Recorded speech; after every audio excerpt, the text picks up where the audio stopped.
Welcome everyone to the Scrutiny Overview Committee of the 9th of June. We are webcasting this meeting, so this meeting is being filmed for live and subsequent broadcast via the Council's internet site. Generally, the public area is not being filmed, but if you are in the room, you are consenting to being filmed and to use of those images and sound recordings being used for purposes described. The webcasting system uses the signal from the microphone system, so members are reminded to please use the microphones provided to ensure your contribution is recorded. Please also turn the microphone off when you finish speaking. In regards to mobile phones, council members, officers and members of the public are asked to leave the meeting if you wish to make or receive a telephone call. And please refer to pack page numbers rather than report numbers when referring to a page. Item 1, apologies for absence. Councillor, we had apologies from Nathan Elvery, the Chief Executive. Item 2, minutes, page 1 of the report. We have to agree the minutes of the meeting held on the 14th of April and Thursday the 21st of May. Agreed? Okay, item 3, which is disclosure of interests. Members are invited to disclose any interests that they are not already on the register of interests. Forms are available from Karen. So we go on to item 4, which is urgent business. There are none. Exempt items, I believe there are none as well. So item 6, which is the first item, which is committee membership and terms of reference. So, Solomon? Chair, this is a formal part of these meetings, asking committee to note the decisions made at council about the membership of the committee, who's been appointed as chair and who have been appointed as reserves. It's for formal acceptance.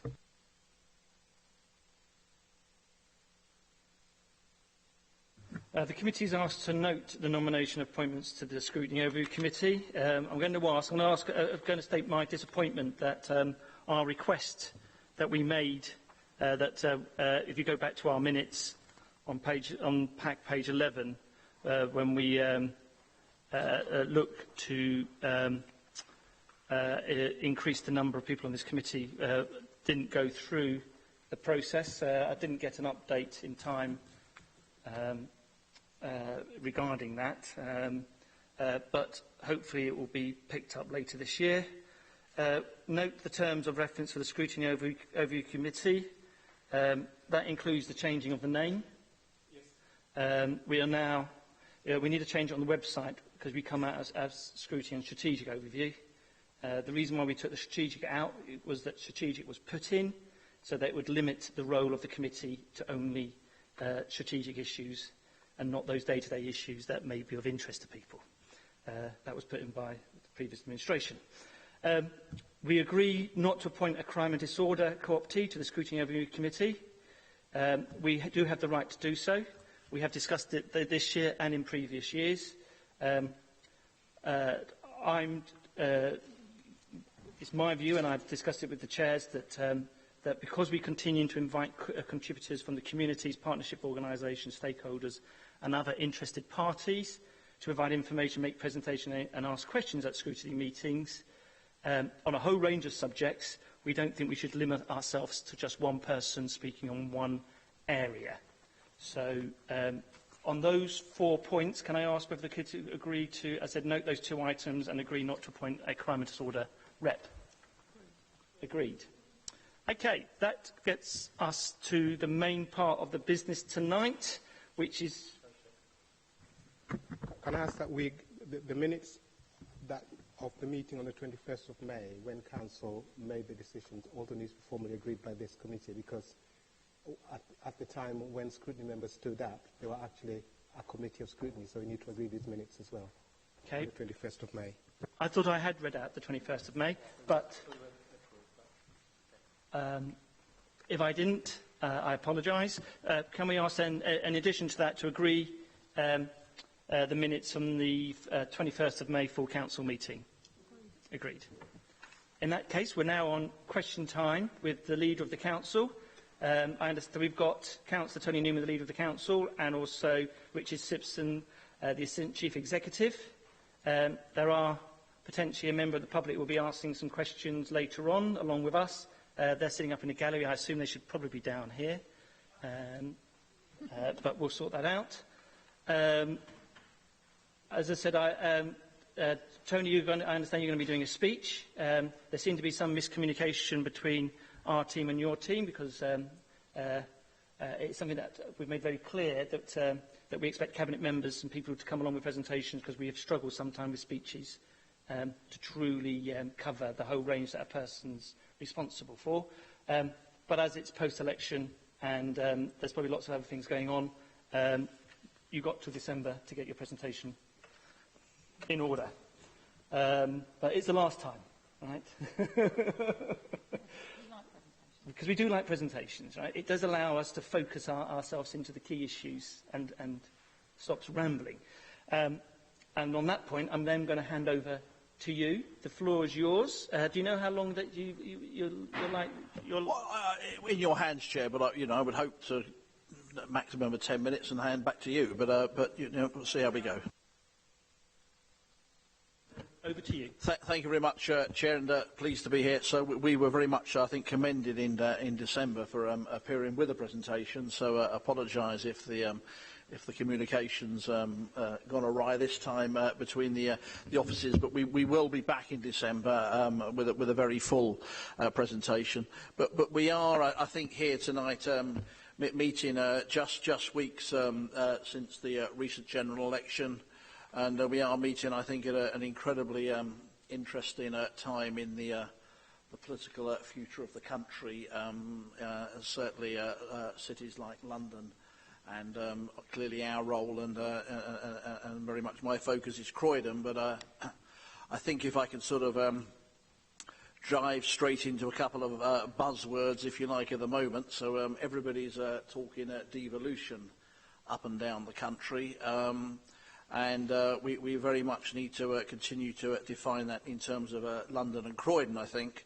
And we're clearly still operating and going to be operating, which I'll invite Richard to comment on in a few minutes' time, perhaps, against the backdrop of ongoing public service cuts.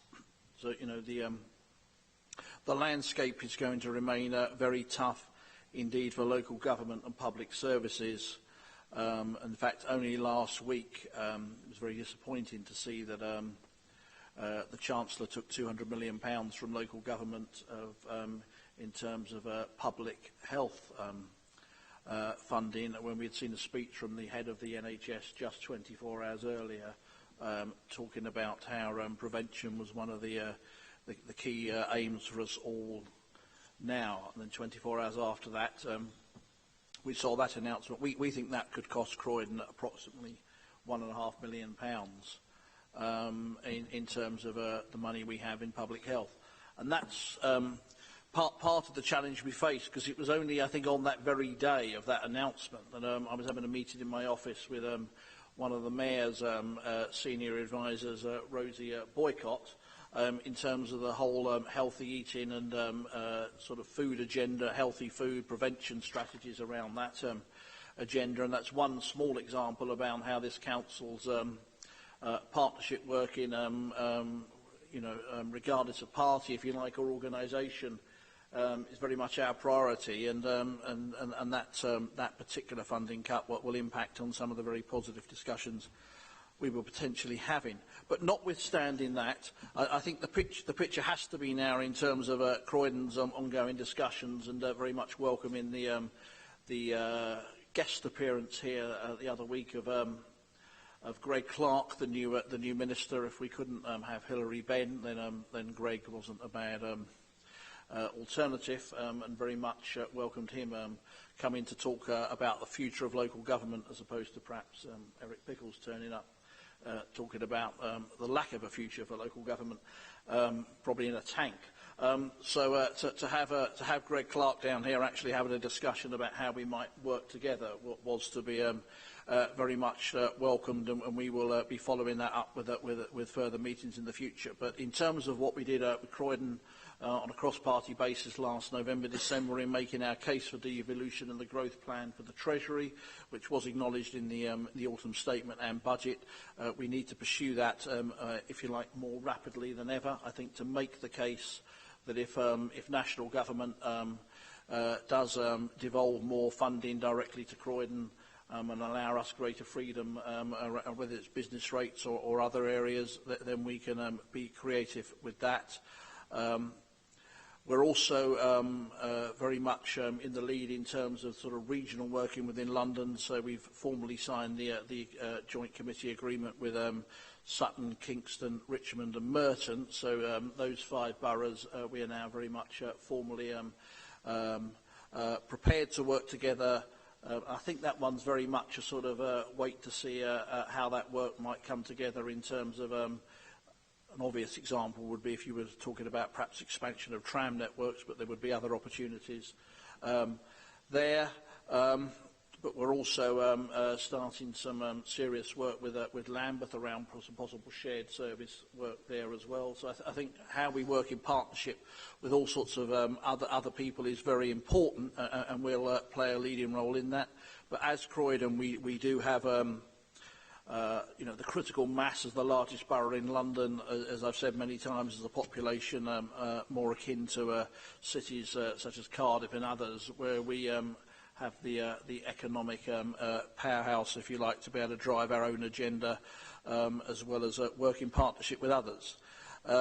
So I think it is out of the situation off the back of an election where devolution is on everybody's lips. I think it's absolutely our responsibility to play a leading role in that, to work with partners across the piece from all parties and none. I think in terms of public services in Croydon, we have to continue to make the case both for the Council and for the NHS in terms of fair funding. We are seeing more and more population growth in London. We are seeing the benefit changes from a few years ago, seeing significantly more people in Croydon on lower incomes in outer London, and we need funding that reflects the growth on pressures of both the Council and the NHS and other public bodies. I think when we look to some of the exciting opportunities and events happening in Croydon at the moment in terms of the regeneration and the growth, and hopefully some very positive news around things like Runway 2 at Gatwick in the next few weeks and months, that's all very exciting, but that does mean organisations like Network Rail and TfL have to very much step up to the mark in terms of investment and improvements in the infrastructure on whether it's roads, rail or tram tracks. And having Network Rail and TfL talking in terms of 10, 15, 20-year plans is not acceptable for Croydon. We need people in here working with us on plans for the next 3, 4, 5 years and actually see that investment into the infrastructure. So if we are, as a council with other partners, achieving the growth that we're intent on and that's actually happening in Croydon now, then there is the infrastructure to support that. I think that, I'm aware of the clock, Chair, but I think there's a crucial year to make the case in terms of the party politics in the run-up to a mayoral election next year. I think we need to make a collective case as Croydon to all the candidates and potential candidates in that election about how important it is that they have particularly outer London and clearly particularly Croydon very much in their focus, whoever they are. But I do think there's lots to be positive about here, but we shouldn't lose sight of the fact we can only do the exciting and creative piece around regeneration and culture if we've got the core funding to assure we can deliver the core services taxpayers of this borough expect. And with that, I would invite Richard perhaps to remind us quite how stark the financial challenges are that we're facing. Thank you, Leader. So I'll be quite brief. I suppose the key message, and this was in the budget report and the financial strategy and the discussion we had back in December at this committee, is that austerity, certainly for local government, will continue. at least for the next 2 or 3 years. The projections we made back in December and February were based on statements the Chancellor had made as part of the last government, which was broadly, we'll see the same again. So first 4 years will be similar to the second 4 years for local government, but at a local level, cut upon cut becomes harder and harder, I think, to deliver. Could you just put that in figures? Yes. So that people listening in can maybe understand. So the reduction in our grant cumulatively since the spending review in 2010 reached 45% on a like-for-like basis when we set the budget for 2015-16. Our anticipation is for the next 3 years we'll see a further 30% cut in that grant.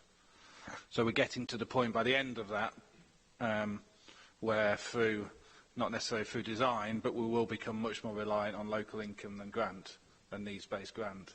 And probably the opportunity for Croydon is there's much more potential for Croydon and some other parts of the country to prosper in that kind of scenario if you get through the pain of the reduction in grant. So it would be more, business rates and council tax would be our 80 to 90% of our funding. If you go back to 2010, it was probably 30% of our funding compared to needs-based grant. And one of the challenges, I think, for Croydon and other outer London boroughs has been at the same time as seeing a reduction in grant, seeing increases in pressure around services, and mainly those services of a statutory nature. So we'll be familiar with pressures around temporary accommodation, looked after children, mental health, learning disabilities, and those kind of areas that can be high cost and vital services that are protected by statute as well. So, and that's been part of our argument around fair share that both administrations have made over the last 5 or 6 years, that the formula doesn't fairly reflect the current position and isn't nimble to support local government as things change. So I think what will be, so since the general election, I suppose the leader just touched on what we'd heard last week around in-year cuts to departmental spend in government, and the public health reduction that the leader referred to is the one that we know specifically will affect local government. The government won't be opening up the general grant to local government in 15-16. In fact, it's very hard to do that because you'd almost need every council to reset its council tax, which by the time that happens, you're probably almost through the year. So it's very difficult for that to happen. I would anticipate that we'll therefore see bigger cuts in 16-17 as a result of not being able to take any of those cuts in 15-16. We will find out more on the 8th of July, which is when the Chancellor presents the budget. But I don't think we'll find out everything because we're unlikely to get the local government settlement till November, December. So it'll be very close to the line of coming back to scrutiny. And the Cabinet and the leader will having to make decisions based on our best estimates until we get the detail of that. But there is the opportunity to influence again, because I think any government who'd come in would be looking again at in line with devolution and also in line with changes in need, looking again at how local government's financed. So there is the opportunity, as the leader said, to try and influence those who will be making those decisions. Just to finally touch on the growth zone that the leader referred to, in essence, what we're looking for from government is the opportunity to fund much-needed infrastructure, particularly around transport, to make the growth in Croydon sustainable and to fund that from future business rates income. So the GLA have already agreed that they would give up their 20%. And I suppose that shows the strong working relationship between the current administration and the GLA around, and the importance the GLA place on growth in Croydon, because they're in effect giving up future uplift to pay for that infrastructure as well. Similar to kind of Northern Line extension and the way that's being funded, and also partially similar to the way Crossrail has been funded from business rates uplift. So we're well progressed, hopefully, to conclude those conversations over the next few months and then start investing in that infrastructure. Thank you. Anything else to add, Tony? Probably not at this stage, because we'll take some questions. Chair. Okay. Questions? Who wants to indicate to go first? Mario? Then you've got Sherwin. And I'll take Sarah. Yeah, Emily. And then it'll be you. Yeah. only. The way we're going to try and work it is that we'll give each councillor a sort of a series of questions that they'll be able to have a run of questions to you, Tony, and to Richard. And then, but if there's a particular item that does come up, other people may jump in on that item, but then they'll go back to the original question, and then we'll work our way through the list. So, Mario, as a member, everyone to turn their mics on and off so that you get properly described as the correct councillor on the webcast. Okay. I wanted to start initially with the devolution. It seemed like 9 of your 10 minutes, so it seemed quite appropriate. This partnership with Kingston, Merton, Richmond, Sutton, at the moment, I don't understand what it actually is designed to achieve. There's been a big press release, there's been lots of publicity about it, but I was wondering what your role is with the group. What is Croydon's role? What do you envisage it being? What is the end goal? So with the devolution from the government, the growth zone, it was clear, we know what Croydon's ask is, we know what we're trying to get out of it. What is the purpose of the grouping? And when do you foresee something tangible coming from that relationship? Excellent question, I think. So I think one of the purposes of the grouping has already, in a sense, been achieved in that we are sitting down, having a sort of collective look at a significant part of South London with some of our near neighbours. I think in the the discussions we've had so far, it's looking at where. If we're going to see significant new housing, not just in Croydon, but where else that can be provided. If we're doing that, how do you tie that with the infrastructure? I mean, talking, if you take this sort of in geographical terms, the extreme of that partnership, Richmond, the leader there, my new colleague, Lord True, is very clear indeed that he doesn't see a single opportunity to build a single new house in Richmond. So how do you play a partnership there? But perhaps it's about the opportunities in terms of the residents and the future generations of Richmond might be looking where they could move to a part of London that was affordable, be that Sutton, Merton or Croydon, relative to Richmond, and how does that play a wider part in the sort of growth? And when we were looking at the statistics, without in any way sort of coming across as complacent, you know, this part of the world, compared to many other parts of the country, even in the relatively tough times economically, is still a story of growth and high levels of training opportunities and employment. So it's perhaps how do we join up some of those areas. You know, we've long talked about the need for greater quality higher education in Croydon. So I think there's potential for partnerships there. There's potential for partnerships around growth. I think we have to, the example I used in the early contribution, you know, I think we need to move away from debates where it's either, say, if you look at a very practical example on transport, it's either a new tram extension for Sutton or it's a new tram extension for Croydon and Crystal Palace. You know, if we're going to have a sensible discussion about a hugely successful tram network, well then why not look across a range of boroughs about how you would significantly expand the tram network rapidly across both Sutton, Croydon, but it could be other areas as well. I mean, I would include for the purpose of that Lambeth as well. So it is at very early stages. It is also a practical step because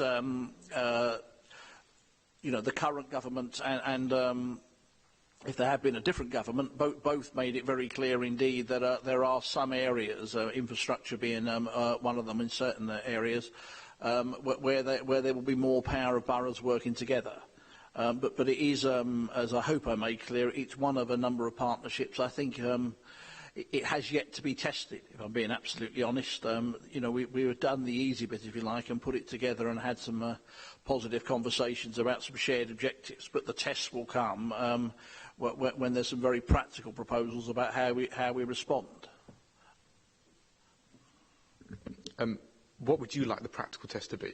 If you were the head of the committee, I know you're not, but what is the most important thing? What will you be trying to get out of this for Croydon? I would hope we would be getting, as we have seen, I think, so we've seen, I don't think we've issued a formal statement, but around something like Gatwick, a very clear understanding that although we may have been the most vocal initially on Gatwick, that potentially offers growth for others as well, if you like, and others can benefit from that. But then I'd also be looking for support from others in terms of including Richmond, or there may not be a direct impact, but their support when we're making the case to government about the need to improve the infrastructure from, Brighton through Crawley up to Croydon and into London, yeah? So I think we're looking for sort of collective support on some of the big projects, as well as some practical issues about how things might work. But, I mean, we are, I wouldn't want to overplay it. It's a committee that's in place, but, you've seen, is it Kingston and Wandsworth are clearly, is it Kingston and Wandsworth? I think it is. They've got their own partnerships going. Kingston and Richmond. No. Yeah, so there's different partnerships within these boroughs is the point. They're joining up their back services. This is about trying to keep this as a strategic partnership, and it's not really at this stage looking in detail about back office or anything like that. It is big infrastructure projects, I think, housing and transport, where if it has a purpose, the test will be, has it helped support and deliver that for South London in the years ahead. Can I carry on a different subject? Yeah. So one of the things you said in your opening remarks was talking about the cultural offer of Croydon, and how your ambition to deliver a greater cultural context for Croydon is reliant on having the core funding to pay for statutory services. So I'm slightly confused, and I'm wondering if you could explain why, given that there is this £100 million black hole, given that funding is tight for all local authorities, and Croydon in particular, how you can justify £7,500 for a food festival, or several £100,000 for a music and arts festival in the town centre, or to contribute some monies for a bike festival in the town, which, whilst I appreciate they're great events for the borough's brand and morale, is it a statutory service? If you need core funding for mental health services and adult social care and child protective services, how do you, your council, how do you justify that to the electorate? I think it's a fantastic question, and I welcome the opportunity to answer that. I think you saw the previous administration here essentially sort of lock the borough down, shut down the arts, shut down the culture, and actually I think we're bringing papers, or had brought some initial papers on only providing statutory services. And that really is sort of the siege mentality, and I think it's accepting a defeat. And what we've said, we don't see that for Croydon. So if you take that bike ride last week, a number of the shops in the town centre remained open and were trading hours they wouldn't normally do, presumably staff being paid overtime, people out there enjoying some cycle riding and some shopping.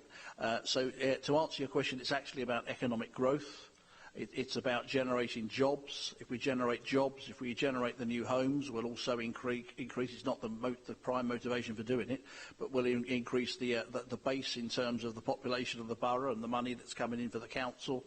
So you either batten down the hatches and say we're only going to provide statutory services and that's it, or you actually, as we do, I think you have a very ambitious plan for growth.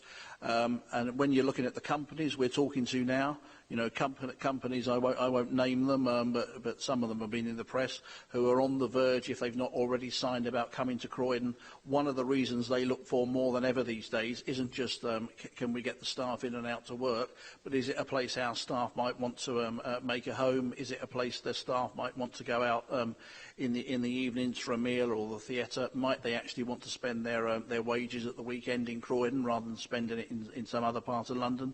So it's very much at the heart of what we're doing is to grow the economy in every sense of that. So we don't see the cultural offer, if you like to put it that way, in its widest sense. We don't see it as a sort of luxury add-on to what the council does. How can we spend a few £1,000s on a food festival? Actually, it strikes me a few £1,000s on a food festival in Southend, if that brings another 5,000 or 10,000 people to that part of Croydon, that is almost undoubtedly creating some extra job opportunities, training opportunities, and growth. That's a very small example. The cycle race actually put Croydon on the national media as well in I think a reasonably or very positive light. So I think we are going to be fully committed, even in tough times, to driving growth and economic activity in the borough, and not just battening down the hatches. That is a political choice, but it's one that we stand by. Just want to bring Sarah in on the cycling bit, and then we go back to, if you've got any follow-up questions, Mario. I know. Thank you. I didn't attend the cycling festival, but I did watch it on telly, and I think parts of it looked fantastic. The bit through the high street, through the along North End, looked brilliant. It was packed. I thought it was very disappointing that, you know, when they then went off down the side and round the back, there wasn't the type of crowds that I would have liked to have seen. I've spoken to officers about this, so I will just mention it briefly, but I think there was a distinct lack of awareness by a lot of people about what was happening and what it actually entailed that they could take part in. I was actually on the bus coming back from Croydon that day, and there was a mother and daughter talking about, oh, did you know there was a cycle race? I left work early because, you know, our office had to close because we wouldn't have got back otherwise. And the daughter, who was 9 or 10, hadn't heard anything at school. I understand it was the first year that this has happened, and, you know, and I know there's the intention, if it's going to come back to Croydon, that it will be bigger and better than it was this year, which I welcome. But I'm also aware that over £100,000 of funding through TfL LIP funding, through the LIP programme, was put into this project, and which is quite a significant amount of money that's taken away from promoting cycling and giving young people opportunities in schools and other places in outreach work to actually gain some skills to actually become safe cyclists. Whilst this promotes cycling in a different form, it doesn't necessarily give that safety element, part of what we've looked at in Scrutiny, and some of the improvements that are required to the roads in Croydon for cyclists. So I just really wondered how you felt that, you know, the £100,000 of LIP money was, if you think that was well spent, or whether you think there is a sort of balance, a greater balance needed for the sort of promotion, outreach work in terms of safer cycling. No, I think it was well spent, and the piece you mean, I know they went down, the actual track took them round down a very difficult side alley, which the cyclists found particularly challenging, and then round the back of some office buildings. But once they came right through Surrey Street, there was significant crowds, and then major crowds through the main piece. So that it was a 1.1 kilometre track, so there would always be a part of it that was less populated. But the organisers were very impressed with the attendance. But would we want more? I think we would. But there was a lot of promotion done.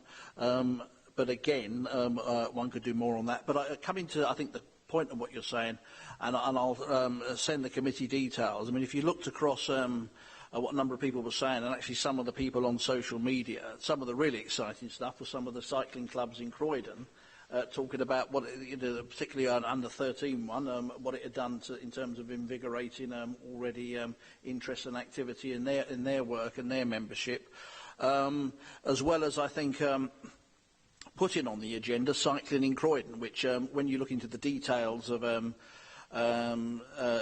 cycle lanes and cycleways, isn't great. And without getting into a sort of political point scoring piece, Croydon's record on cycling over the last 5 or 6 years sees us amongst the lowest in London. And we thought this was a very good way of making it clear that cycling was a priority. I mean, one of the people who was actually standing on the finishing line with me and loving the event, I think it's fair to say, was somebody called Andrew Gilligan, who's Boris Johnson's cycling czar, and he was there saying that this is, I think I quote him directly, a fantastic event. He certainly was making it very clear that he had some more money that he hoped would be spent ahead of the end of Boris Johnson's term at the GLA, and he would be, well, he is. He's now in the diary, and he's coming back down to Croydon to meet with me about how we can invest some of that money into cycling in Croydon. So I hope that money that was put in to stage the event will already be paying back in terms of young people taking up cycling, but actually some real investment into the borough. but I take the point. You can always promote the event a bit more. I think it may have got lost in one or two other things that were going on as well in terms of promotion.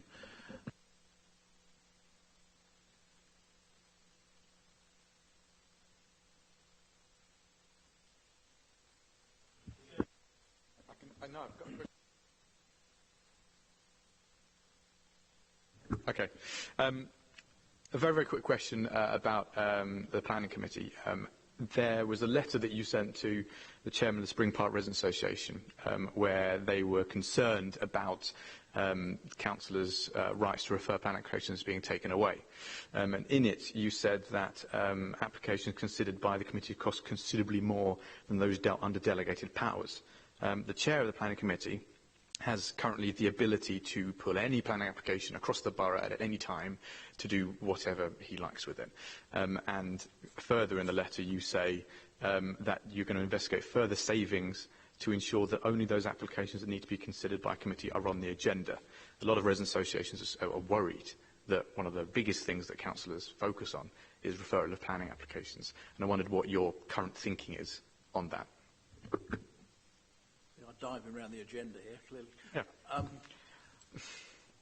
Well, I don't think, I stand to be corrected. We've had a case yet of a councillor really feeling that, that the opportunity they've sought to bring any planning application to the public's attention or discuss it has occurred. So I know there was discussions with the chair of planning around maintaining a flexible approach to this. My understanding that is where we are, but I would need to go away and look if you have any, any update that I'm not aware of. But as far as I understand, the process that's in place at the moment, broadly, it seems to be working. So I hope I can assure the residents of the Spring Park Residents Association that if they have any issues.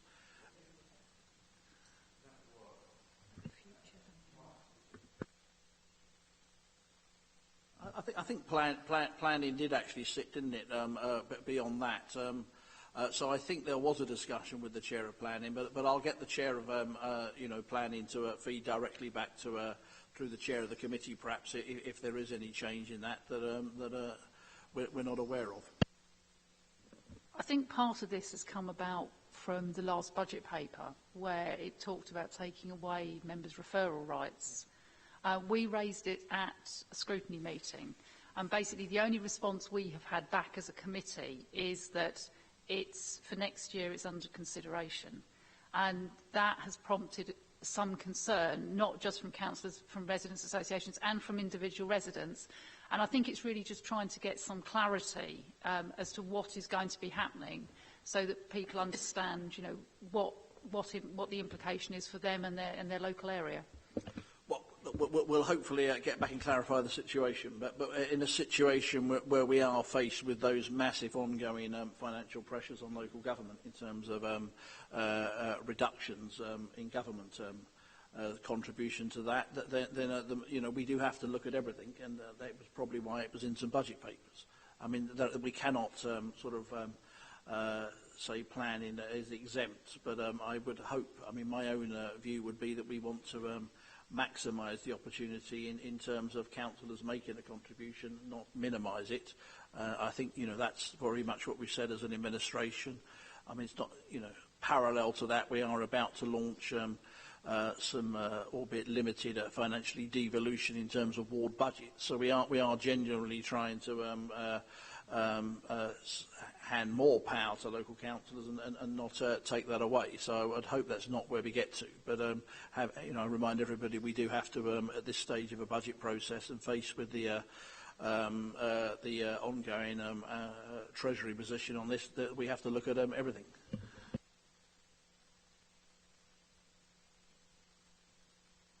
Thank you, Chair. Tony, I got three questions, but two questions in one part, probably, and another one, when I finish in one, probably can answer. Right, in new legislation about a right to buy is coming up. What about the percentage do you think Croydon will be losing on right to buy from either our council stock or a housing association? And in light of this question again, which is government have to payback, like one against another one. Like if we sell one house, they have to find another one.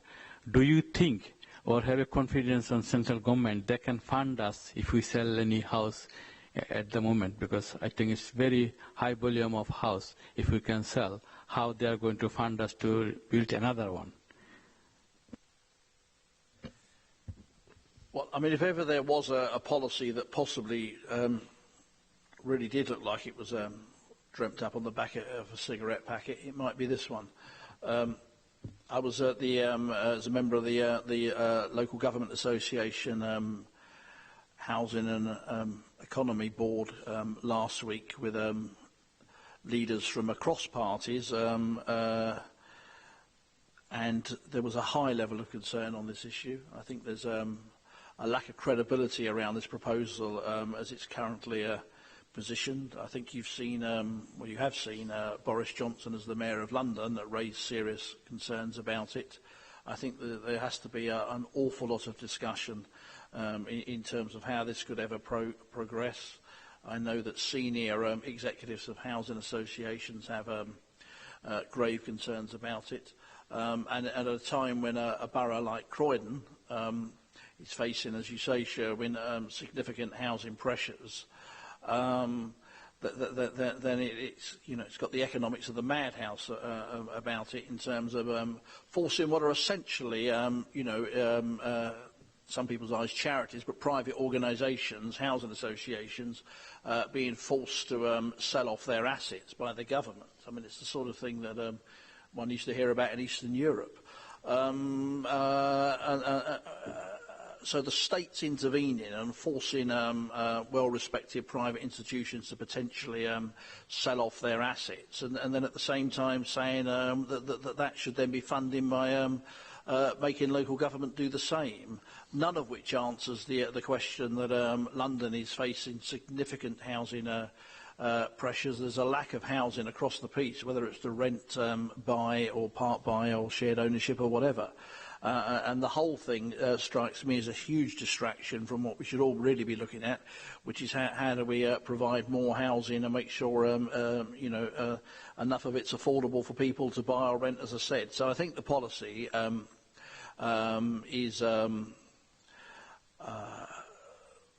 I think it lacks credibility. I hope there's a serious rethink on it. As I've already said, I know it's across political parties at all levels causing serious concerns, and there is a lack of credibility, and frankly nobody believes, as it's currently set up, that it would replace a one-to-one. I mean, I was talking with a colleague, from another part of the country, saying, well, if they were forced to sell simply because of the lack of land they have, then even if there was a one-to-one, the new properties wouldn't be built in the same place. So you actually you lose the properties either way. Richard, I don't know if there's anything you want to add on that. So, although we only have the details that were in the proposal at this stage, it's unlikely that any of the council's homes would exceed the high value threshold that the government have set. So, potentially that's some good news in terms of us not being forced to sell any of our stock because they meet that criteria. In terms of the right to buy on our housing stock, our policy is to invest that back into the estates. I mean, the numbers are significant in the last financial year, so lots of people are still taking advantage of that discount. That we have to, that's part of the process. But we're ploughing that back into the council new build programme and the expansion of that in the HRA business plan. I should come in on the point because I should declare, even though it's in my declaration of interest, that I do work for a housing association, and so though I don't have any controlling influence, I don't make any. I make some decisions, but I don't control or chief executive of any of these groups. But I do want to make the point, which is if we have around about 10,000 housing association homes, give or take a couple of thousand, we've got some of the smallest housing association stock as a percentage of our housing stock. Our big stock growth is in private rented accommodation. some of that has been fuelled by ex-right-to-buy properties in the past, particularly in places like New Addington and stuff, where if a lot of us did canvassing over the last year, you would have knocked on doors and found quite a lot of private rented properties up there. But that's across. The figures that I've been told for London is that housing associations as a whole are working on losing 10% of their housing stock. But that's based on London as a whole, with the view that the housing stock that's under £300,000 or £250,000 is the stock that's most likely to go, because with a large discount, a couple of people in work would be able to buy them. So taking that figure, Croydon would probably be closer to the 20% end of the figures, which would imply around 2,000 plus properties, which even if a few high-value homes were sold in Croydon, of course, you don't need to have to sell one house to fund one house. It actually works out. In theory, I think the government's if you're selling £1 million house in Westminster, you would hope to fund 10 homes in Croydon. But even so, to fund that over a 4 or 5 year period, you would probably have to sell, if you've got 2,200 high-value homes in the Westminsters and the Wandsworths, to fund Croydon's ones. And that's before you get round to having spare cash to do brownfield development, because it's supposed to do more. This selling of high-value homes is also supposed to help regenerate brownfield sites as well. Well, that same amount of money could have actually just built those properties in the first place, or extra properties, and we could have funded those residents who want to do a right to buy a property on the open market, probably for a lot cheaper and probably a lot quicker. But that's the impact. In Croydon's case, is we could end up losing 2,000 homes in the social rented sector reasonably quickly over a 4 or 5 year period. Actually, the reality is probably very few housing association homes are actually going to get sold in Wandsworth or Westminster, because even with a £100,000 discount, very few people are going to be able to afford £1 million homes. Chair, I think you're right. And actually, if we're losing more social homes across London, we know that will add to the pressure on people coming to Croydon, probably ending up in the private rented sector as well. And whether it falls directly on Croydon or otherwise, you know, as soon as you start to just dig a little bit into this policy, the potential huge bureaucracy that would have to be set up to make the whole thing on any sort of level work would bring a whole layer of cost to it as well. I mean, I just hope that you know, collectively there's a rethink on this, because it's not really good news for all sorts of people, and it is certainly, as I said earlier, it's a distraction from the housing crisis that, you know, many people under the age of well, the average age of a first-time buyer is now 37, you know, and that's rising every year. So the housing pressure in London is hitting people, even those in reasonably high-paid jobs can no longer afford to buy a home, and this is simply not addressing that issue. I just want to come in with a second question. In my understanding that the larger housing associations, who are virtually all charities, one way or another, they certainly fall under they have charitable aims and are registered with the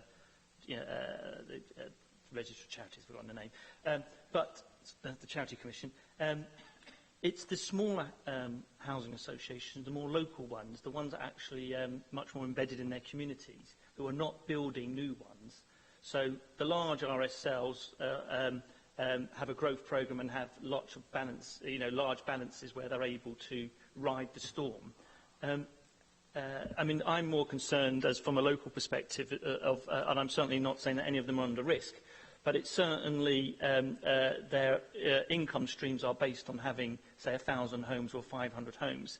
So it's the Croydon churches of the world who I think are the ones that we should be paying more attention to, because they don't have the developing arms, partly because they're priced out of the market at the moment in terms of sites, because they can't afford to bid for sites of 50 or 100 homes, or, as we've recently found out, able to bid for the Royal Mail site in East Croydon, as one of the large housing associations has recently done. So I think there's a particular surge for those smaller, more locally based ones. Is there any work being done in the economic regeneration team and the housing teams about how we can support the small housing associations in this matter?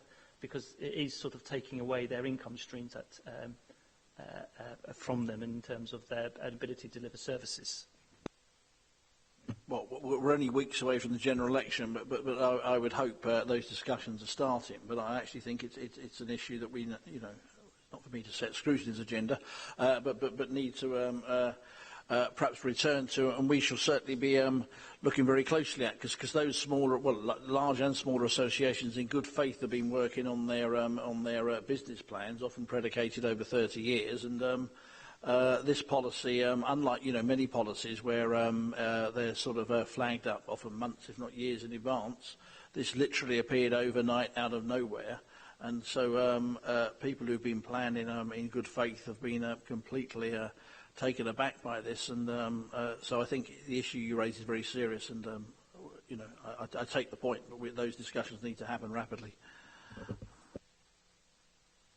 Thank you, Chair. Well, I think it's sort of what I can see, because this government is a bit sort of naive and they quick make the decision, and where you turn quickly as well. If you see yesterday's minister thing, so probably because they're not going to win the election, that's why just giving something to people who are they can get more vote. So I think you just said you attended the cross-party housing group and regeneration, so probably you can raise a campaign, or sort of at least they can hold it for time being to further make or rethink about the whole things. Okay, this is my sort of suggestion. But the last question is this is the head of staff list we just received today, which is I can see 18 people like head of services, director, chief executive. Out of 18, I can see only 2 BME members.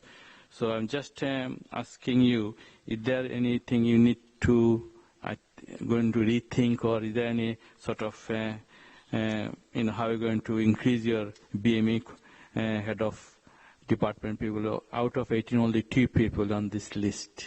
If you have any views or anything on regarding this, please. No, absolutely. I think we need a workforce that, as much as possible, can reflect the diversity of Croydon. And someone is not on this list, and I don't know if the formal contracts have been signed, so I won't name them. But I know that a very recent appointment that's been made, I think, Director of Adult Social is due to start, and she is very a member of the BME community, as well as being a hugely talented officer. So we have we have some progress there, and we want to see I think a workforce that at all levels reflects the borough, and we want to see politicians that reflect the borough as well. So there's some good news there, I think, but I take the point, and there's more to do to continue to ensure we have a workforce that reflects the borough, as well as employing the most talented officers in London, if not the country.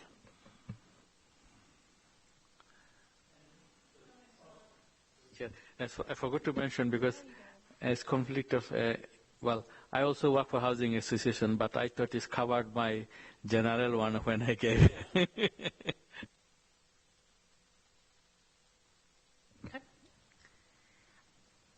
I have lots of questions, and they're sort of very disparate, so I'll try and sort of put them in some sort of order.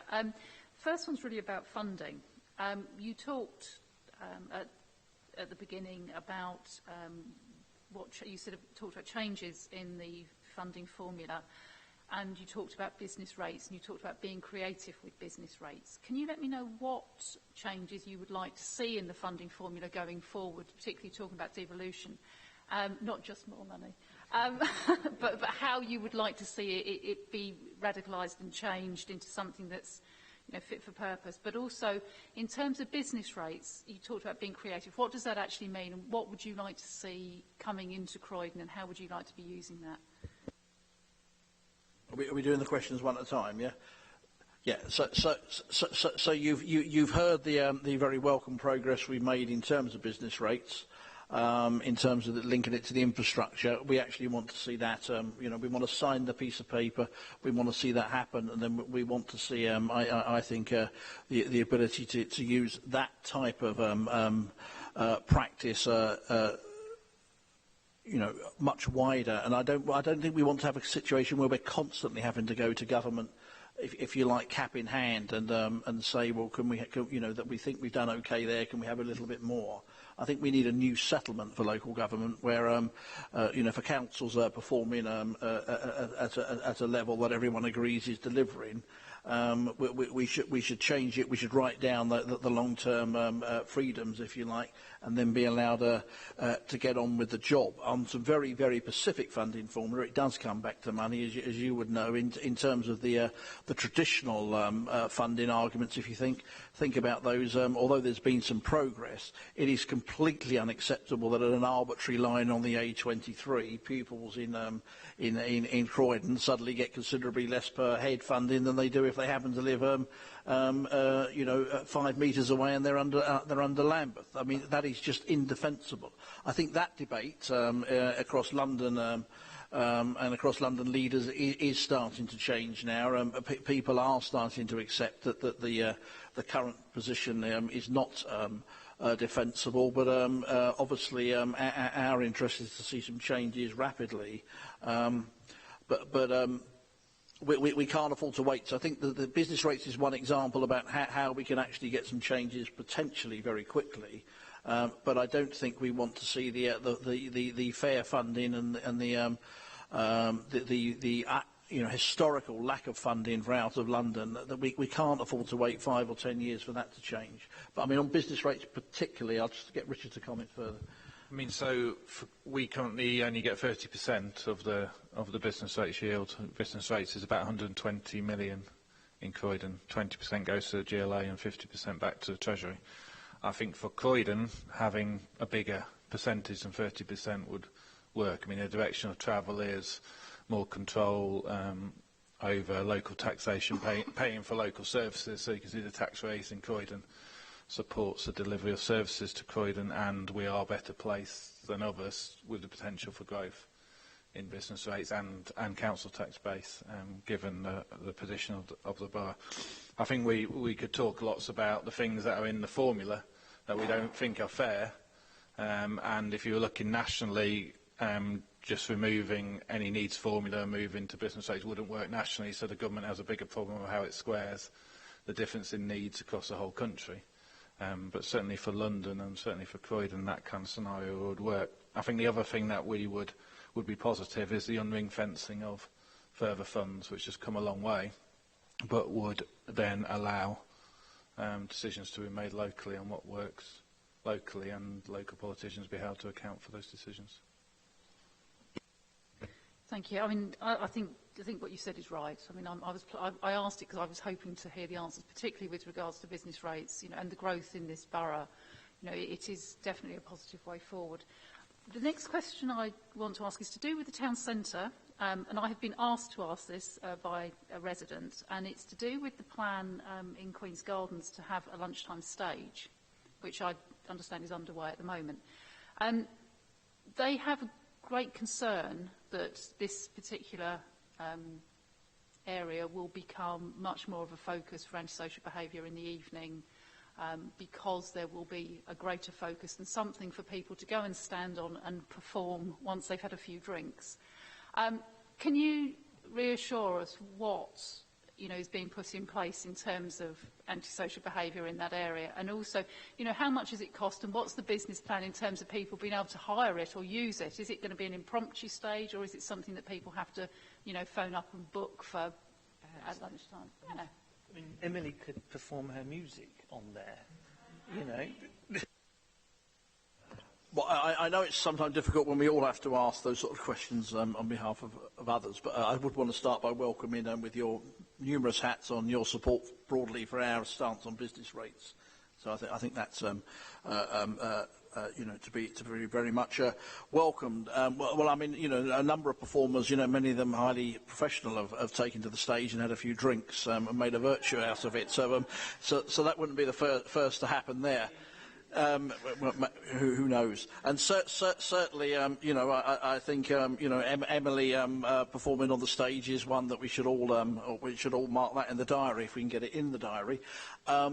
So I don't know the exact details, but what I would hope is the serious point is Queen's Gardens is going to remain as a public space. This is, for reasons I never fully understood, I have to say.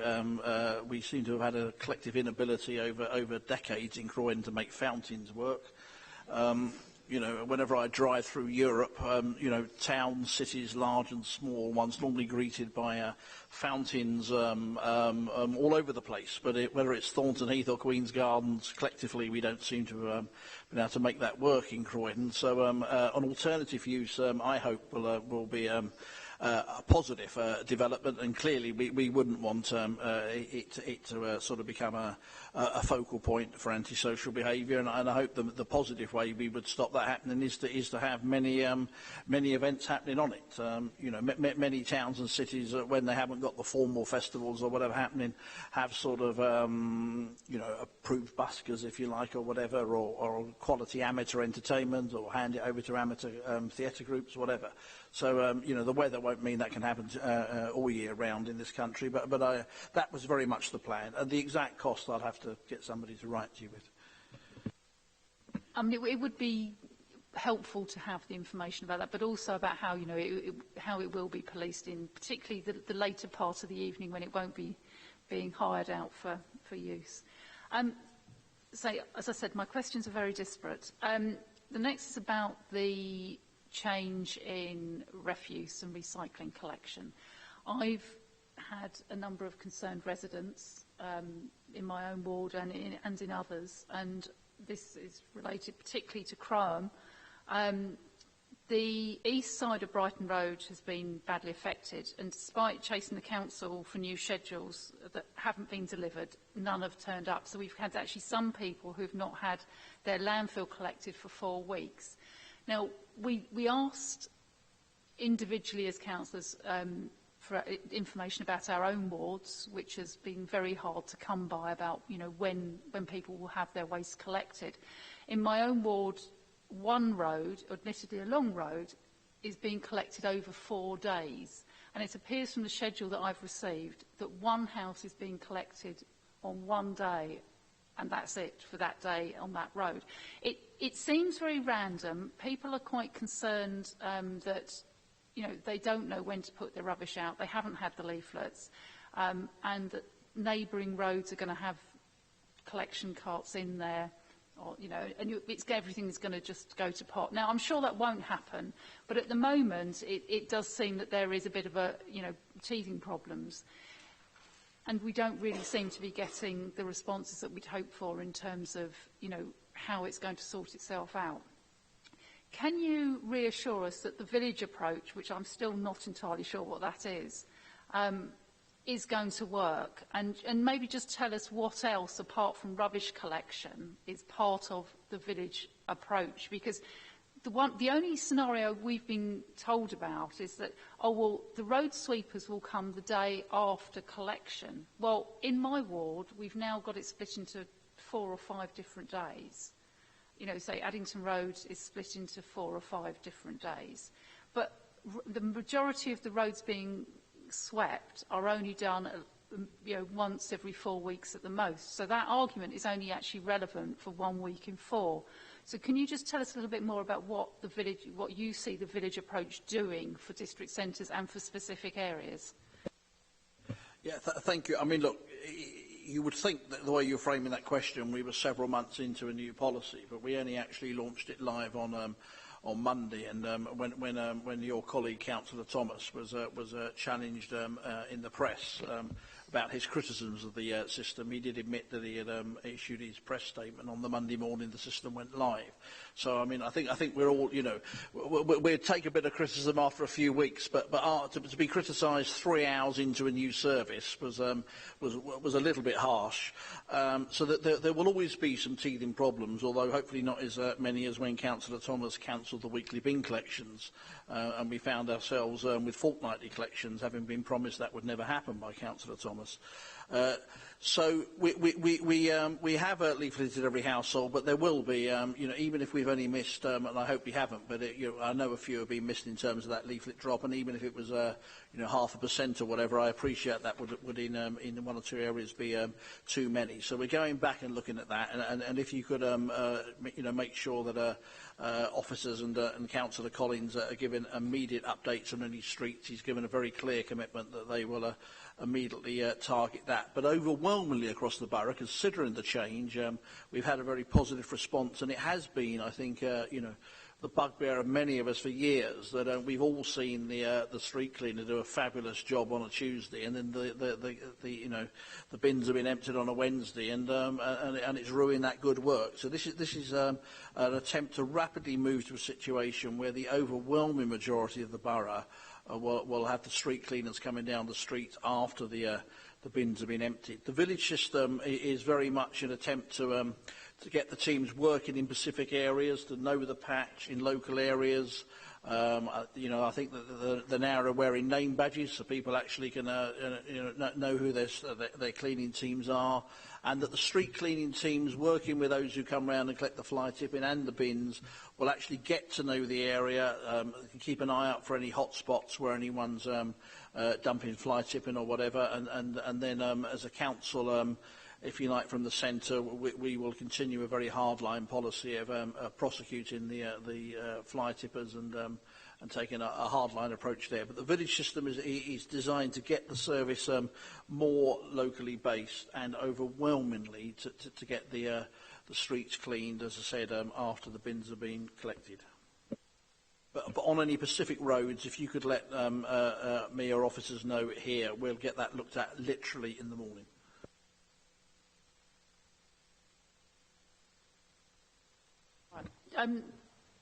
Very quickly, you talked about regeneration, you talked about runway 2, and obviously the Network Rail TfL issue, where that you said they need to step up, which I don't disagree with, because obviously 20-year plans are all well and good, but they don't really help us in the short term. You know, residents in this borough have had complete misery for travelling to London, travelling home, for, you know, a significant period of time now, and everyone is very drained and very fed up with it, as I know many people in this room are.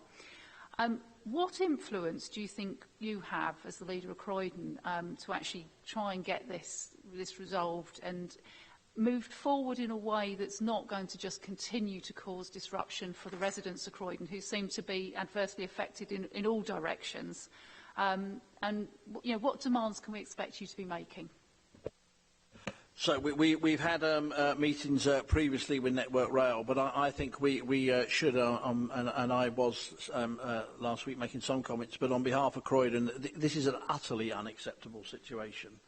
What the scenes we saw at East Croydon again last week, you know, it seems to me, what would we have? One windy night, a couple of trees fall down, and the entire Southern Rail network grinds to a halt. I mean, it is completely unacceptable, and having said earlier that it wasn't my job to set Scrutiny's agenda, I would love to see the somebody from Network Rail or Southern Trains sat where I'm sitting, or maybe we'll invite them to come and address a cabinet meeting and explain themselves, because I do think, quite rightfully, you know, local government is under the spotlight in terms of delivering services, but I think those who deliver or in some cases fail to deliver the train services that we all expect, it's not acceptable. And actually, you know, it's individual misery, it's inconvenience, and it also damages the wider economy. So on every level, it's unacceptable.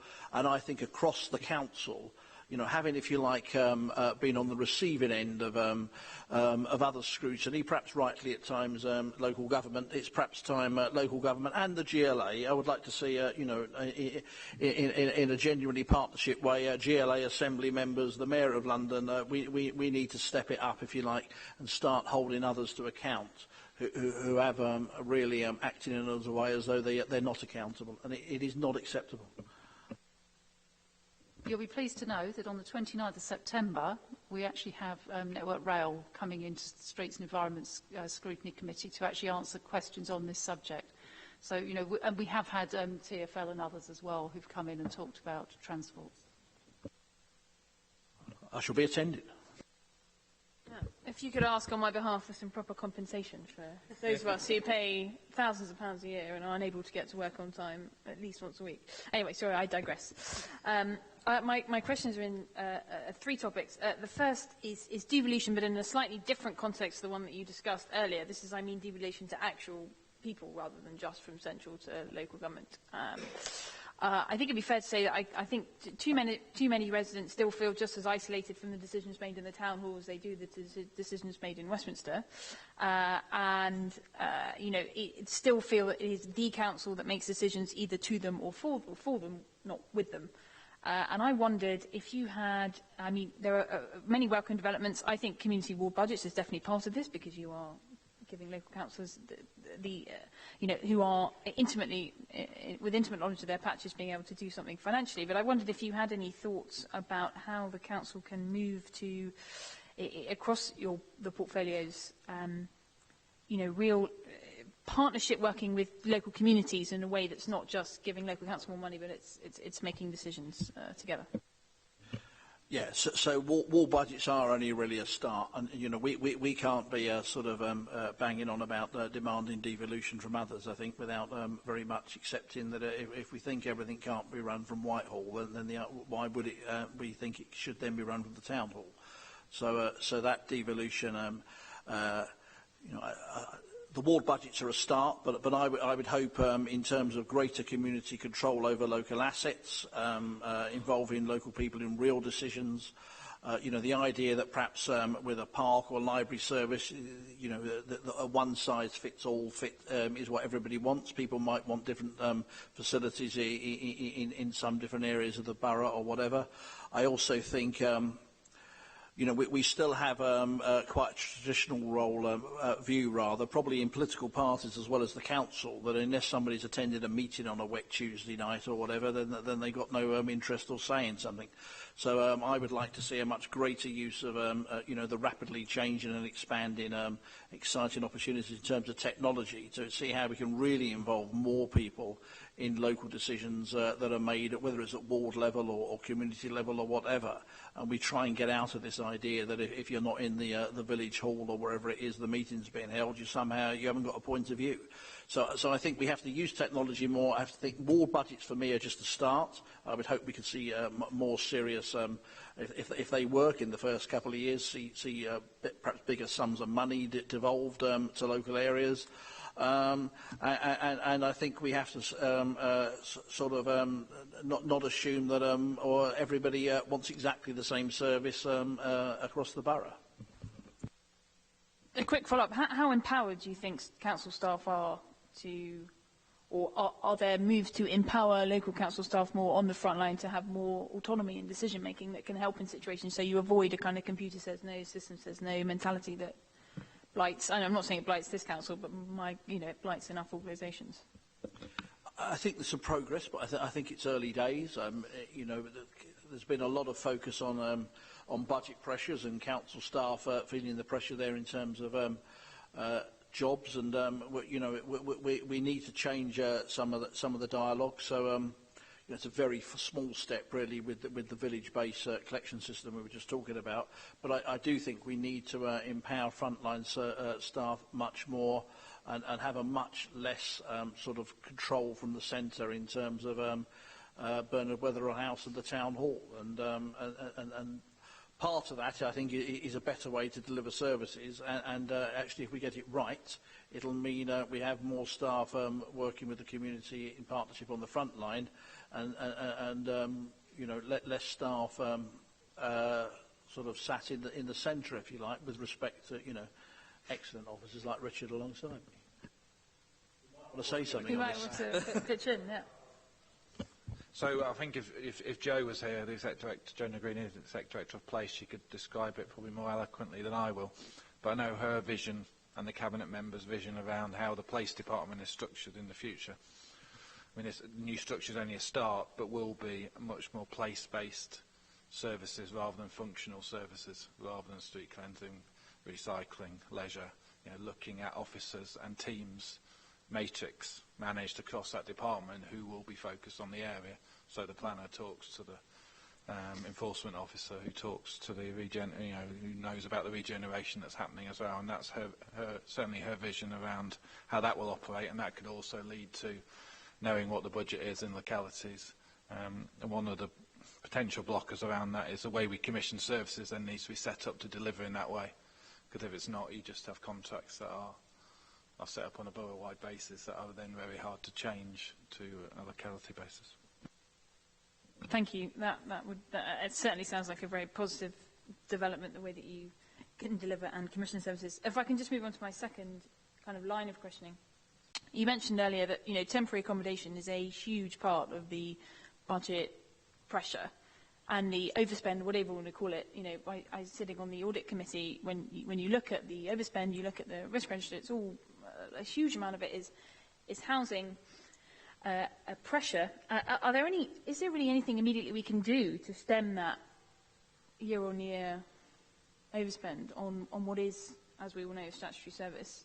I wonder, I assume there isn't, but it's just a question I wanted to worth asking. It leads on to my second. Well, I think the Cabinet member, Councillor Alison Butler, has taken some steps in terms of some specific schemes, which aren't if you like, ideal, but they're far better than some of the temporary bed and breakfast accommodation. But without sort of opening up the entire housing debate again, at the end of the day, you can discuss this at length. You've got to increase supply and make some of that supply accessible and affordable.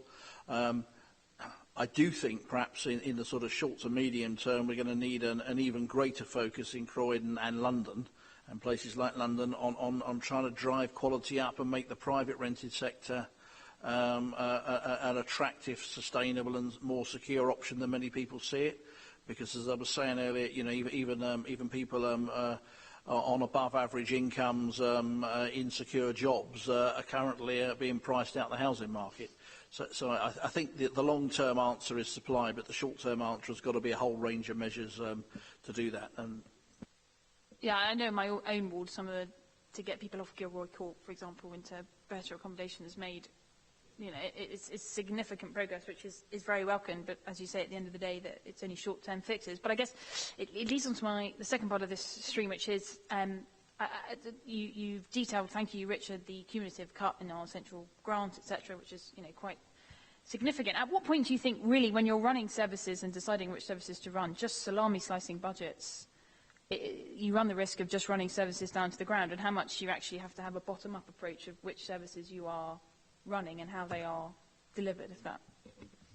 Yeah, so I think that comes back to the approach we're taking. I don't think, you know, and I don't say this actually tonight in a sort of a party political way. I think, you know, the previous administration were confronted post 2010 and thought the answer was to salami slice the budgets. You can't do that because ultimately it's not sustainable.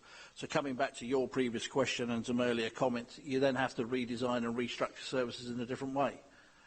If you're going to continue to provide them, because you can't continue to provide them how they were. So that comes back to empowering frontline staff.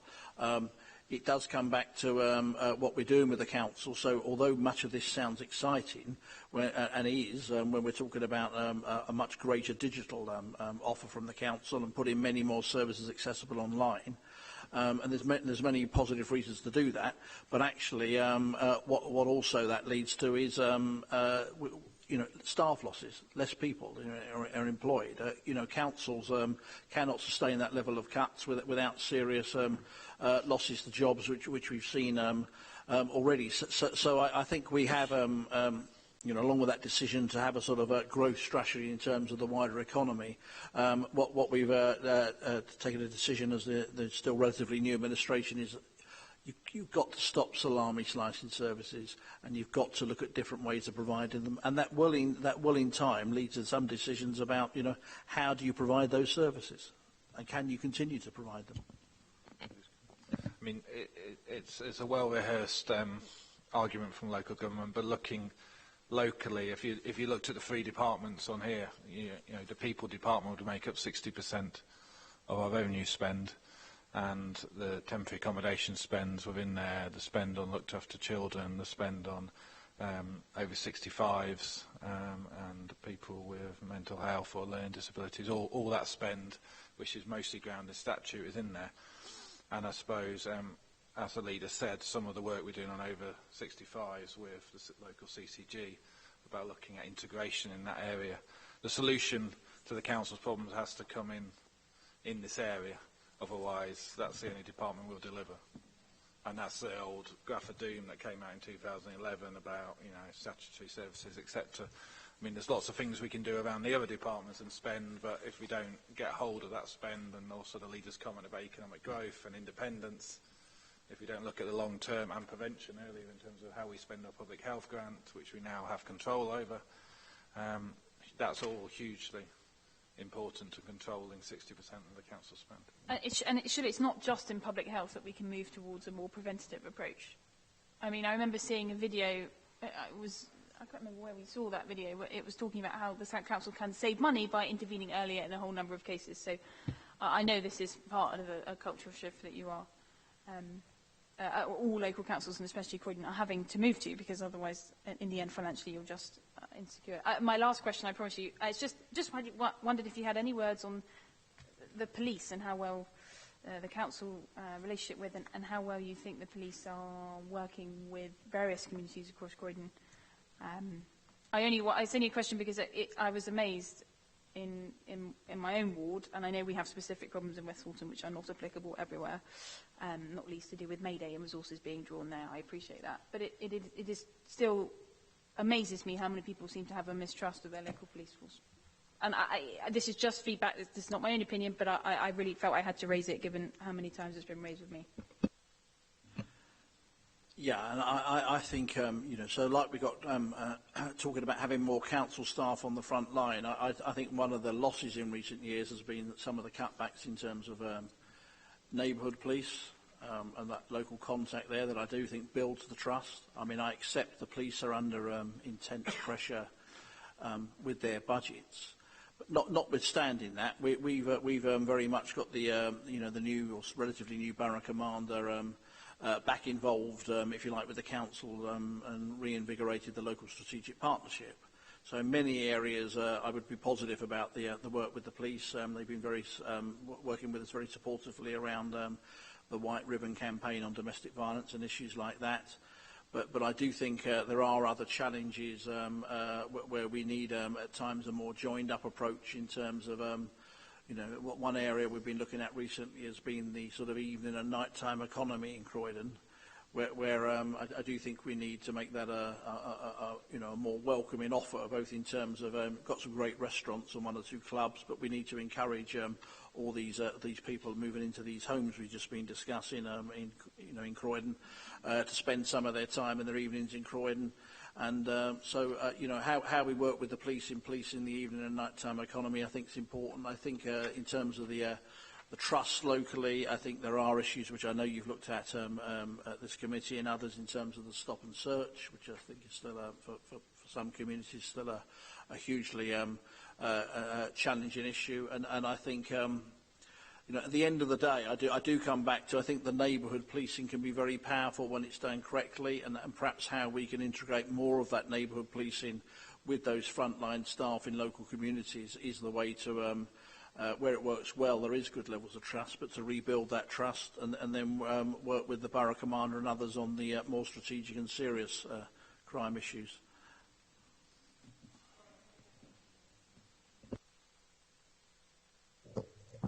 Thank you. I've also got 3 quite separate questions. You talked about benefit reform, touched on benefit reform. I know that for some of my residents, the discretionary housing fund has been a lifeline when they've been affected by the bedroom tax or the benefit cap. I'm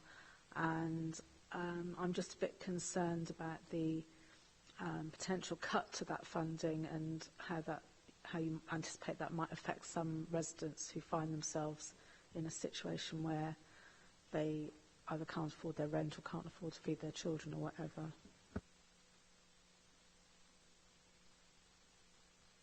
So, I mean, this is an issue that's impacted in Croydon as other people have not, had to move out of other parts of London and come to Croydon initially in some cases, and Croydon residents. I mean, the council and some very talented officers of the council have worked very hard to sort of maximise the support within very limited budgets and really seek to act as a cushion in some areas on some of the more draconian aspects of government policy, but it would be, it would be wrong of me to sit here and pretend there won't be further potential impacts of this. And I think there's, ongoing debates and discussions to be had. It comes back to the funding as well, the wider funding areas.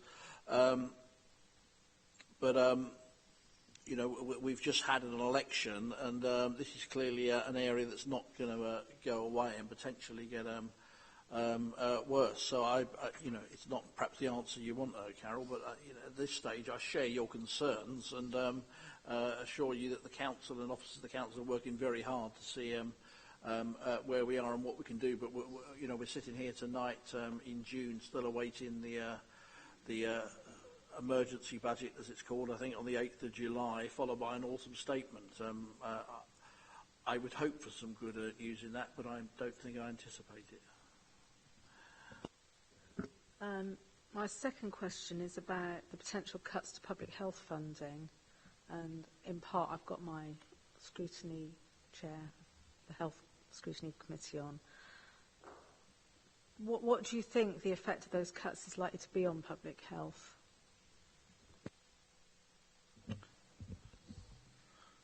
Well, we saw the very specific cut last week that I spoke at the start of this meeting about a reduction that took £200 million out and a potential £1.5 million from Croydon.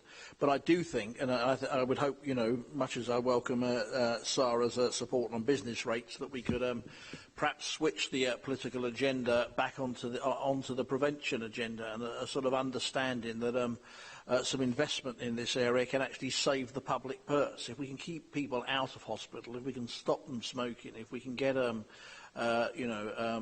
tackle the challenge of obesity and a whole raft of other public health agenda issues, actually that's the right and the best thing to do for local people. But it also will save public services huge sums of money, because as soon as people find themselves in a hospital bed, the public purse is the meter's ticking considerably faster, and I just, we will do all we can to lead on this, but we really do need everybody to really understand the public health coming back to local government is actually welcome, but I do think local government has shown it is best placed and perhaps far more flexible than the traditional NHS model to actually react and use this money to get some very good outcomes. And I think prevention, as I said, it's the right thing to do in many individual cases, but actually it will save the public purse money in the long term, and I just think we need to keep hammering that argument.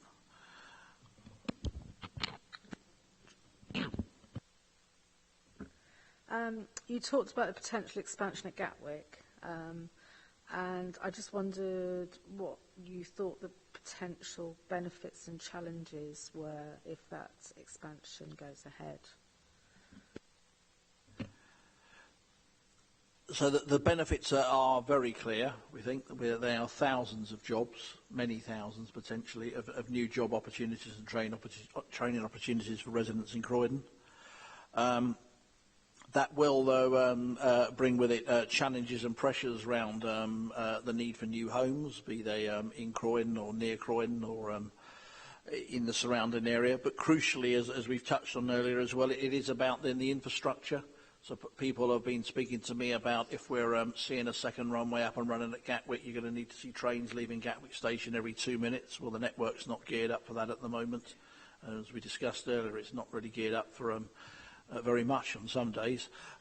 So this needs to be an agenda where, again, Croydon, in partnership with the GLA and others, really do need to say to the likes of TfL and Network Rail and others, you know, we could be weeks away from what I do believe will be a very positive announcement for Croydon and the wider South London and the South East around Gatwick.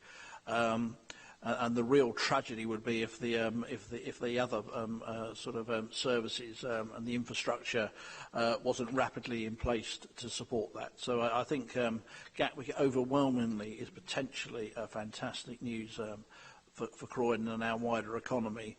But we do need to then really put pressure on others to raise their game as well. I'm going to bring Robert Ward in. Robert wrote a public question into it. I'm going to give him, I'm assuming that you've got a copy of the question in front of you. If you have any, if you can respond to that question, and then I'm going to ask Robert one chance to do a supplementary to that question. So have you got the question in front of you from, I thought you may have had. Yes. It's about the Fairness Commission. Yes. So I mean,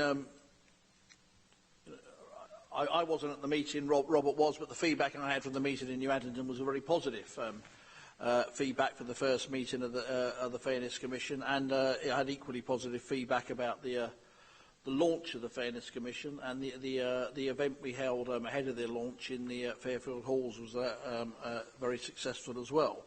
But these are the early days of the Fairness Commission in terms of public meetings, although it's online as well, in terms of how people can contribute to it.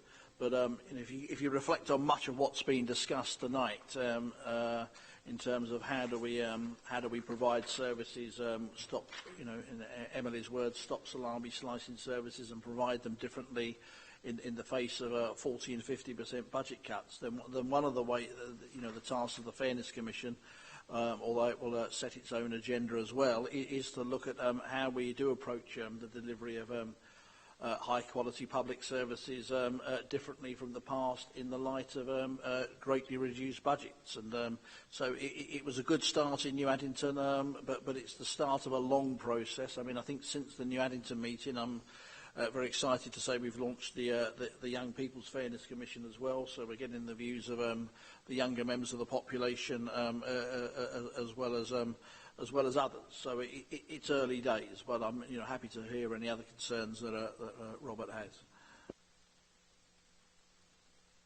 Okay, thanks, Hugh, and thanks for the opportunity. A couple of things to say up front. Firstly, that I've only got access to the public information, and I've read all the stuff that's on the website and follow the Twitter feed and the rest.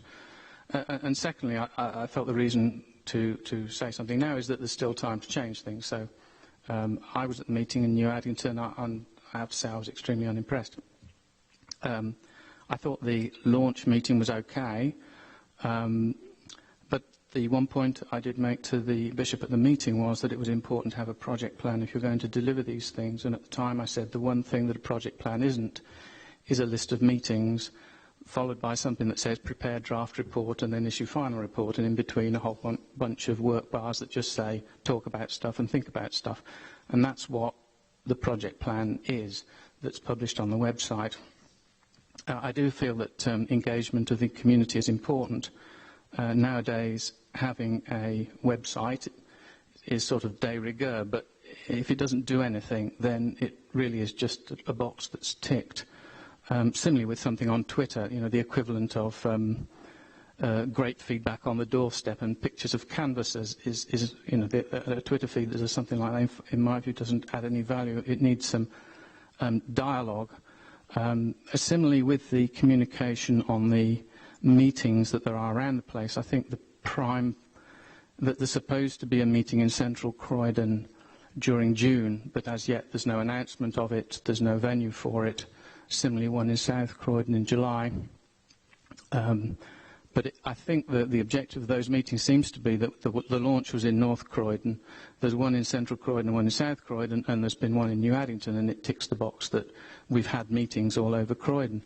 But if the meetings aren't clear about what it is they're supposed to be and what they're supposed to do, and they have no dialogue, which is the case in New Addington, where essentially there were a lot of presentations of people doing good work, but I can't quite see how that helps the Fairness Commission. And then there was something like 10 minutes of discussion at the end where the people were actually getting quite energised, and they were a good group of people in New Addington, but that was cut short because the meeting had to finish at 9:30 or something. And so there was, for me, what the meeting should have been about is about dialogue and feedback and buy-in of residents, and yet that was 10 minutes that was cut short, and then there were a whole bunch of other things. Now, I'm being very critical here because I can't see, that's all I can see. When I look at the budgets, there was £9,000 for project management and various things for community engagement. And I don't think community engagement is handing out leaflets or sending out an email saying, we're thinking about X, send us stuff. Now, I thought about sending stuff in, but if you don't know that you're going to be able to be involved, or if you've no idea that there's going to be some dialogue or an opportunity to contribute or to comment, then very few people will send something in blind unless they've already got something prepared. So, you know, I know this sounds very negative, but you know, if I understand you have a governance role, leader, so I think my plea is that you satisfy yourself that hopefully I'm wrong, but that certainly the public face should improve, and so that it does deliver something. And if necessary, in my view, you should delay what might get produced. But maybe it's all okay. But like I say, as an outsider sitting on the outside and going to those meetings, I wasn't impressed.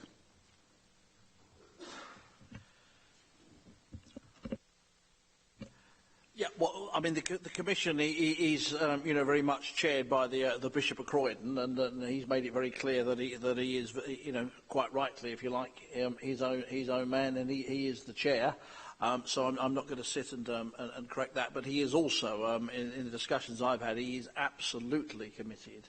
Hopefully, that if you were back here in perhaps, you know, in 3 months' time, would have a more positive view, because the individual commissioners are going out and doing, you know, consultations with various community groups and others. I understand shortly there are the meetings, and I am assured will be publicised in plenty of time.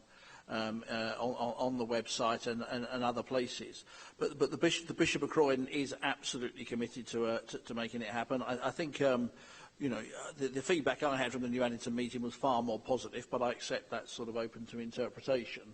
So there's an element to sort of watch this space about it, and it's not, you know, I don't want to get sort of too defensive about it, because I do think it's, as you've acknowledged, it's early days still, and we have, as I said, since then had the launch of the Youth Commission as well, running in parallel, if a little behind the initial one. So there is a lot to happen, and I think we should have faith in the Bishop that he will. You know, he's hugely committed to making this as an inclusive process as possible. It is early days, but you know, this is a public meeting. That your comments, I'm sure, will be noted. I'll make sure they are, and fed back, and there can always be improvements made into how the meetings are run. And you know, if there is need for, it sounds like there might have been for longer debate at the end of meetings, then I would hope that that will be taken on board. So I'll watch this space, I think. Probably. Okay, thanks for that. And you know, I mean, the main thing is that if action is needed now, and I hope those points that I raised will be taken positively. I'm happy to have a dialogue with anybody who wants to have a dialogue. Thank you. Yeah, well, thank you, Robert, for actually, you know, putting in a question and coming along to tonight's meeting to.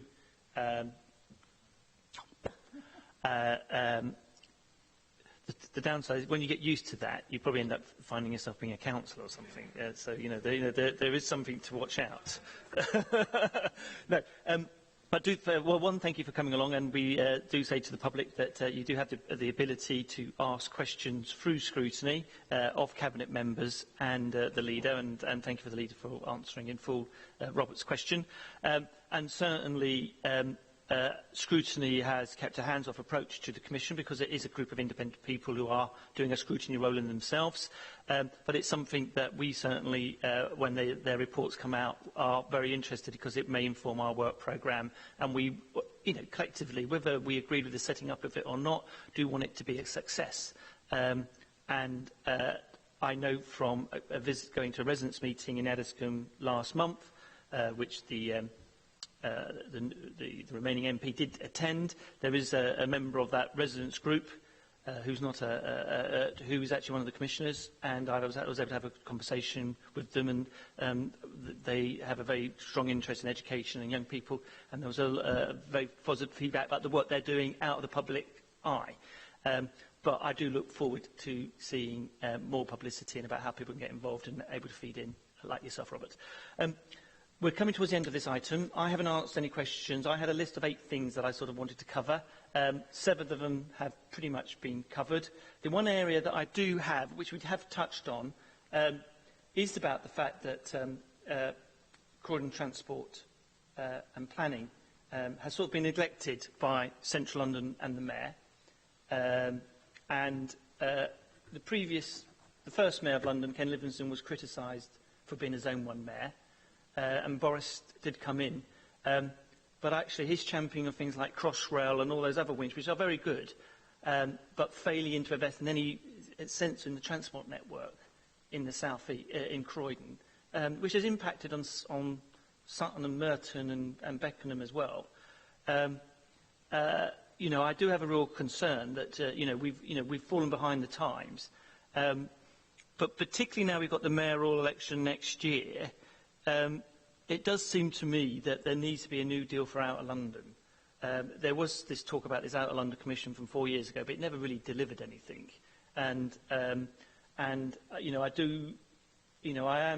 hopeful that mayoral candidates of all parties will see the importance of the suburbs. What is your, if you had, regardless of who ends up being mayor of what political parties, what things would you be asking for in terms of making certain that the new mayor is the mayor for all 6 zones of London and not just Central London and Zone 1 and 2? Yeah, thank you, Chair. So having hopefully been very clear about how many of the agendas and the challenges we face absolutely at the moment do, for Croydon's benefit, require a cross-party approach. I just briefly would want to reflect that I really don't think on transport we've seen quite the response, if you like, that was promised from Boris, bluntly, because we repeatedly saw that pledge around expansions of the tram network up to Crystal Palace, actual photographs with trams with Crystal Palace on the front, and it never happened. But notwithstanding that, I think we've seen sort of welcome support in the last year in the partnership we have had with the GLA. Talking about cycling earlier, discussions around trams, and so I think moving forward, I think there should actually be. I think we should be in a position, and I was discussing this with Gavin Barwell, Member of Parliament, last week, frankly. We should be in a position where we could almost put in a joint Croydon ask, an Outer London ask, to all mayoral candidates of the 2 main parties. Because Zone 4, expansion of trams, sorting out the chaos we've discussed earlier that we see at East Croydon too frequently, there are the need for the infrastructure to be delivered. There is a huge agenda here that I don't detect anybody disagreeing with, and it's about the political will to deliver it. So I'm sure we're going to see, the mayoral candidates of all parties once again highlighting that they recognise the need to deliver for Outer London. But I think this time we've got to say that there is no there is no scenario that can be tolerated where somebody will be elected, because whoever wins that election, it will almost certainly be decided in Outer London. There is no scenario that's acceptable that somebody's elected and then becomes an inner London mayor. And that has been too much of the focus under City Hall, frankly, for its entire duration. And I think the time for Outer London is here, and it's right now. And that is absolutely should be the message from Croydon. And if, and it still is an if, but if we are then, as we were discussing a minute ago, sitting with Gatwick 2 runway delivered, then that becomes even more imperative. So I think there is a shared agenda. To pick 2 names at random, I've certainly had those discussions with Sadiq Khan and Tessa Jow. And I hope others are having those with other potential mayoral candidates as well. But we're hearing everybody saying the right words, but I think we almost need to see a sort of a concordiat or something signed for Outer London, perhaps ahead of the election, so we actually have it in writing what people are supporting. Because it's fundamental to Croydon's future that this time this is delivered. Otherwise, it will affect all of that potentially good news around economic growth and jobs that we were talking about earlier. Thank you, Tony. I'm going to close this item. I'd like to thank you and Richard for your full answers tonight. We will see you again in December. With a presentation, Chair. With a presentation. And you can take it back to your colleagues, and I talk both for Cabinet colleagues and to executive officers, Richard, that the days of people turning up and expounding for 5 minutes is great to listen, because you do sometimes get a nice flow from people, but the downside is it makes it slightly harder for us to scrutinise because we haven't got something in front of us. But I look forward to seeing you again in December. And we'll see you, unless, of course, there's any urgent item that does come in, we call in something in the meantime. Thank you very much, Chair. And I'm sure, actually, we can make much of the information in terms of the financial details and other details around ward budgets and that available to the committee. Thank you.